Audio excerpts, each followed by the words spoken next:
Hi there, I'm Sam from the Toast Tables team.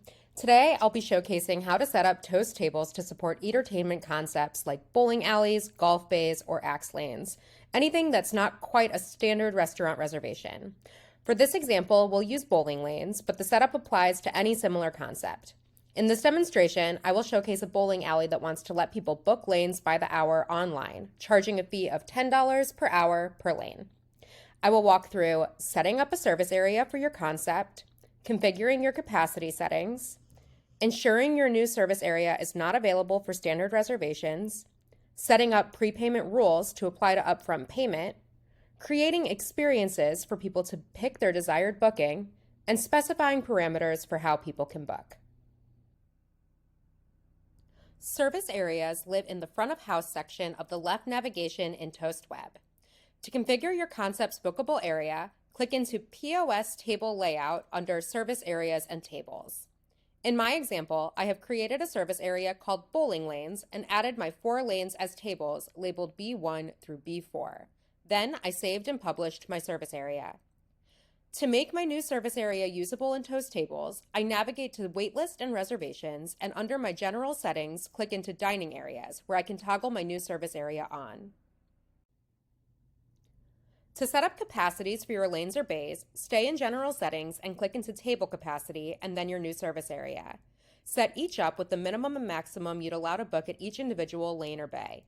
In this example, each lane accommodates 1 to 6 people. If you want larger parties to be able to book more than 1 lane or bay, click into Combo Tables and then your new service area.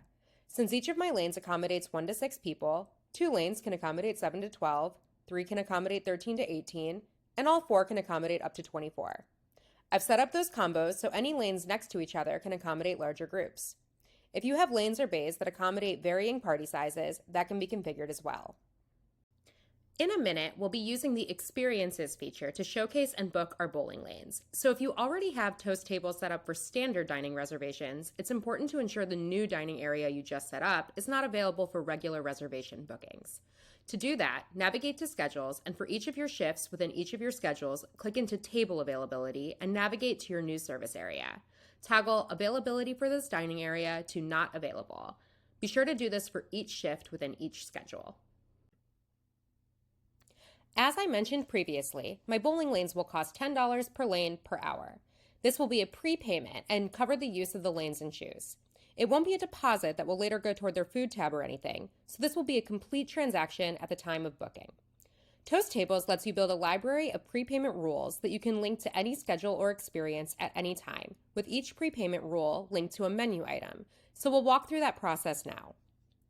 To create your menu item to sync to your prepayment rule, click Edit Menus from the Menu Management section of the Menus tab in Toast Web. You'll see I have created a dedicated menu for my bowling lanes. Within that, I have a dedicated group for bowling lane fees. In this example, I have decided to allow people to book up to 2 lanes for up to 3 hours. Bookings for larger parties or longer periods will be considered a special event and go through catering. So I have configured menu items for each of the possible bookings someone can make.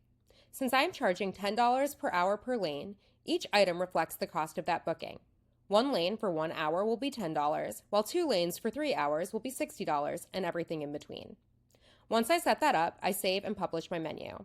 By creating individual menu items for each booking type, I can later pull menu reporting to get data on the ways my guests book my bowling lanes.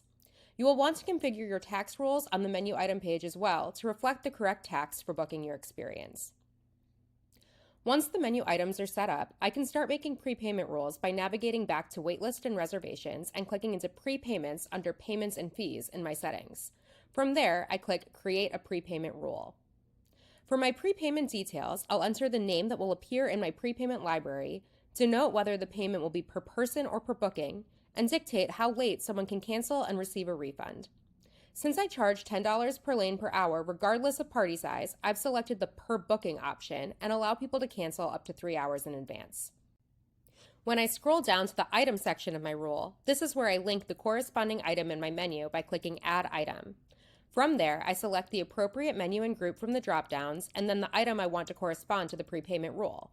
Then I'll click Add.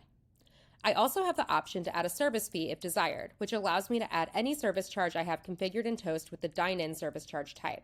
but since this is just a booking for a lane and shoes, I won't be adding one here, so I'll just click Create.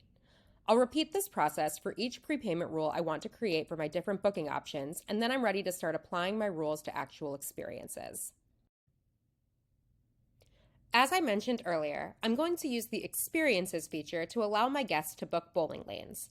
The reason we'll be using experiences instead of standard schedules is to dictate very specific turn times that the guests can pick and charge them accordingly. To get started, I'll head to the Experiences tab of Toast Tables and scroll down to the Create New Experience button. For the name, pick a clear customer-facing name for your experience, like bowling for 1 to 6 people, 1 hour, and include the details your customers will see when they book. Next, drag an image to associate with your experience. We've found highlighting specifics about the length of booking here makes it easy for guests to navigate to the right experience for them. Crop it for desktop and mobile, then click to your experience schedule. Select the schedule type that most applies for your concept. I've selected ongoing because I plan to offer bowling every day from 2 p.m. until 11 p.m. Finally, click to set your availability for your experience. I'm selecting my bowling alley service area and to allow people to book online. Once you save, your experience will be toggled off until you're ready to go live with settings we'll cover in the next section.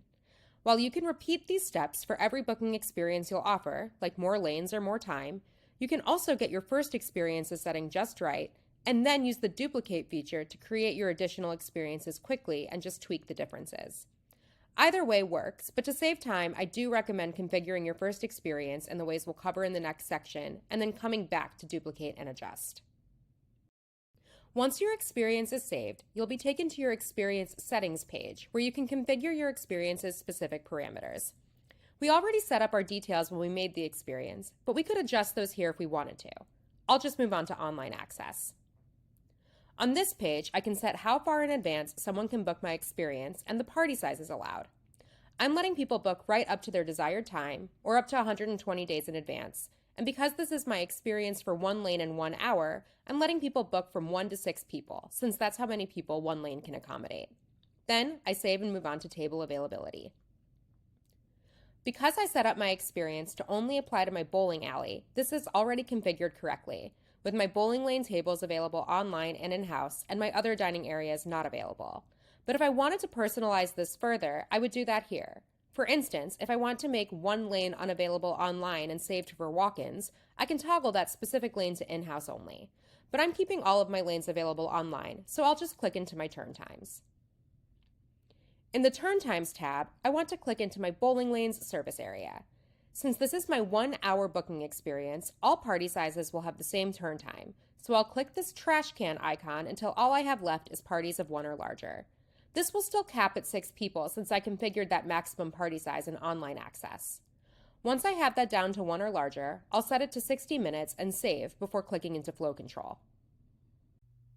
Flow Control lets me dictate how frequently people can book this experience and how many total people can book it at any given time across all bookings.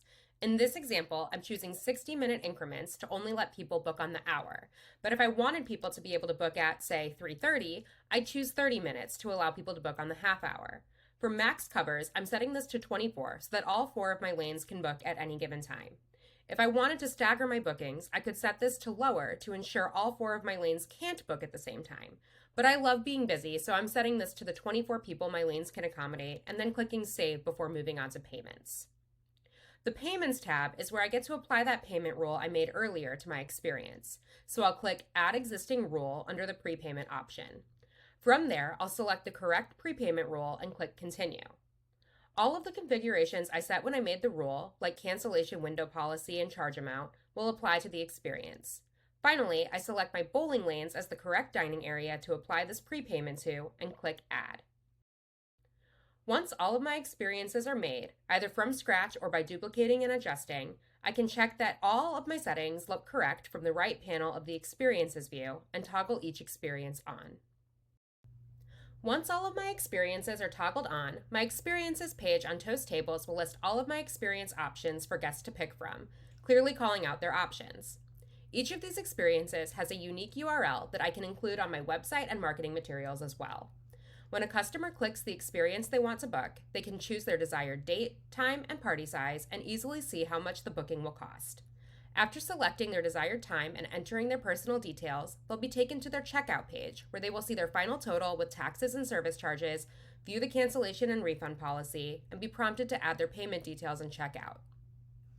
Thanks for trusting Toast Tables with your Eatertainment bookings. If you have any feedback or questions, please don't hesitate to reach out to us at tables@toasttab.com.